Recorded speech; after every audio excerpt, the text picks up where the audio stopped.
But Sel, should Lamar Jackson play without a new contract? Oh, you better play without a new contract and play with no fear, because Lamar Jackson has found that X on that treasure map. And he's already done all the hard work and dug for that gold. Now it's time to just bring it to the surface and live the glamorous life. Lamar Jackson cannot fail in this moment. Let's walk through this one together. Rookie year, you know how much Lamar Jackson made, dog? $480,000. Anesthesiologist or something without the flexible hours. Okay. Second year, not even over $1 million. Last year, 1.7, 1.3 in between there. Lamar Jackson is on a 4-year, $9 million deal, y'all. Oh, headline, this year, he makes $23 million. No matter what he does, whether he gets hurt, whether he balls, whether he falls, whether he gets franchised, you know what Lamar Jackson will make next year?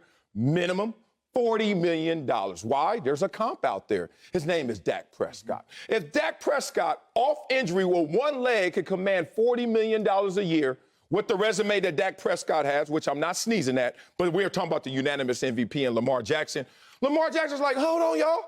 Y'all want me to start acting up and act different right now when all of the resistance and the turbulence on this flight is behind me? When last time you been to Vegas, big dog? When last time you shot them things? When last time you went 5 years, probably. Damn, pre-pandemic? Oh, you ain't no real gambler. Okay, but every time you go to Vegas, especially you come from L.A., two things always gonna happen. When you get close to Vegas, you know it, you go, boom. We're descending.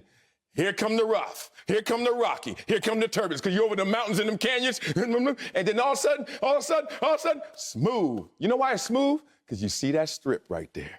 And you see that right now. And Lamar Jackson sees that Ravens limo just sitting there waiting for him to smoothly land his plane without fail. No matter what happens, ball, fall, failure, franchise, Lamar Jackson can't lose. I love this take. I love this show. I love this audience. Why do I love this audience? I love y'all because we have the most intelligent audience on television. I have the most intelligent co-host on television. Lamar Jackson wants probably $42 million a year because Dak Prescott got $40 million a year. Dak Prescott got $40 million a year over 4 years. If Lamar can get $42 million a year over 4 years, he makes an additional $8 million on Dak Prescott. Yeah. An additional $8 million on Dak Prescott.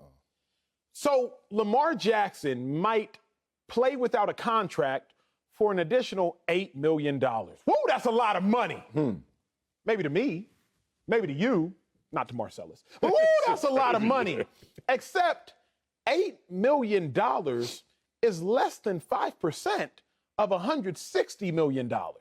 And Lamar Jackson is going to make more than $160 million because if Dak Prescott's making $160 million, and as we've collectively agreed, Lamar Jackson's going to make more than $160 million, then Lamar, you are risking your future for $8 million for less than 5% of your contract?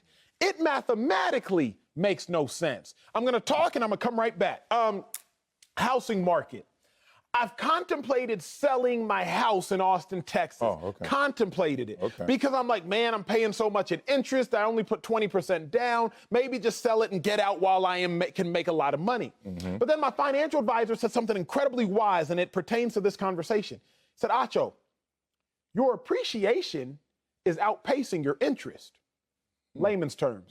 Hey, your house is growing more in value than you are paying every month in interest. There it is. It's growing more in value every month than you're paying in interest. As long as your appreciation is outpacing your interest, keep your house. Keep that house. I said, oh, that makes a good point.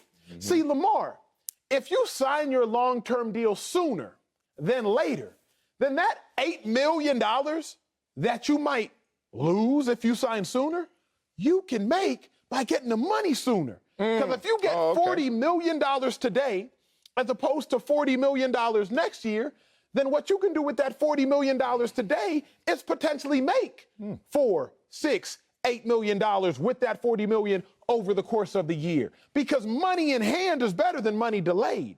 So even if we don't want to talk about the X's and O's, I trusted y'all's intellectual capacity as an audience, and I don't have to trust Marcellus's because I know it exists. It just makes sense to sign sooner, get paid sooner, because what he can do with the money will outpace that extra $8 million he's trying to hold out to make. I like. That is one way up the mountain that's different than what I've been thinking, and I respect that. Tell me if you would do it, though, because think about this. Let's look at first where we're starting from. Lamar Jackson, 4 years, $9 million. First year making $480,000. First, Lamar Jackson, the year he wins an MVP, he's not making $1 million, okay? Let's judge a man by the distance traveled. Look at the distance that he can now travel by just going out there playing, and I hate to say it, but quote-unquote recklessly. Like, I don't give a damn. I'm going to ball out. Whatever comes from it in results will be, but no matter what, I will be taken care of because I already have the resume to pay for. Now, in 2017, the year before Lamar Jackson gets in the league, you know what they were paying? Matthew Stafford, 5 years, $135. You flash forward to today, you know what they're paying? 5 years, $230 million. You don't even have Lamar Jackson who's up. That's Deshaun Watson, respect. But Lamar Jackson, in terms of a contract negotiation with the Ravens, has even more leverage than a Deshaun Watson would have. So now I'm looking at it like, why wouldn't you just go out there and continue what you've been doing, which has given you all this value? To change course now, to try to outthink it, outsmart it, or now mess with the human capital. This is what really hurt Baker Mayfield. It wasn't such the on-the-field production, 6 wins, 11 wins. We still think of you as a $200 million quarterback, 6 wins. Baker, it's not just about those wins and losses. It's about how people started to perceive you as a person. He lost human capital. So now on the way out, what are they saying about Baker? All these bad things. He wasn't a leader. He was hard to be around, et cetera. You want Lamar Jackson now to start putting some money into the wrong category, into the wrong conversation of, oh, yeah, when we needed him, when we were back healthy, when we were looking for our franchise quarterback, he didn't want to be there because he wanted his money. To me, that would be the wrong play, even though it could still get you the right outcome. I like it. Dak Prescott's the best example of saying, hey, big dog, even if you get hurt, you still gonna get paid. Oh, yeah, best example. By far. Dak Prescott, he was on his second franchise tag. He gets hurt. Everybody's freaking out. Andy Dalton goes in as his backup, was essentially statistically terrible, and thus Dak Prescott got paid. Here's the only problem. Remember when Tyler Huntley went in for Lamar Jackson, Lamar Jackson's backup? He goes in for Lamar Jackson last year. He wasn't statistically terrible. Remember, he was in conversations on national networks for Player of the Week. He did things no Ravens quarterback had ever done. Rushed for 2 touchdowns and thrown for 2 touchdowns in the same game. When I say no quarterback for the Ravens had ever done, that includes Lamar Jackson.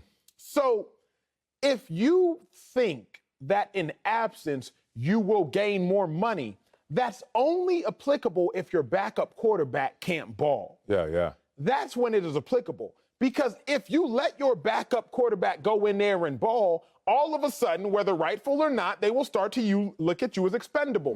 Yep. My old ball coach, Rick Minter, he always told me that story of Lou Gehrig and Wally Pipp. Wally Pipp, and again, I didn't watch baseball particularly historically back in the, 1930s, 40s, yeah, I'm about to say, we weren't here. Wasn't there. Very few people watching. But as the story has been recanted, and correct me if I'm wrong, Wally Pipp decides to take a day off. Lou Gehrig goes in for Wally Pipp, and we never hear of Wally Pipp again. Yeah, I think it's the flip. I'm not certain, but Lou Gehrig from Columbia. But yeah, Lou Gehrig and Wally Pipp, you got Wally Pipp. Exactly right. Good. That backup came and got you. The backup came and got him, one way or the other. Yeah. What it comes down to is if you don't have a backup that's capable of coming and getting you, you all good. I'm not saying Tyler Huntley is that dude. There is no other Lamar Jackson. Yeah. But what I am saying is Tyler Huntley went in there, and all of a sudden we were like, man, we ain't seen a quarterback do stuff like this before, statistically speaking. So if you think that you can just be absent or get hurt and you still gonna get paid,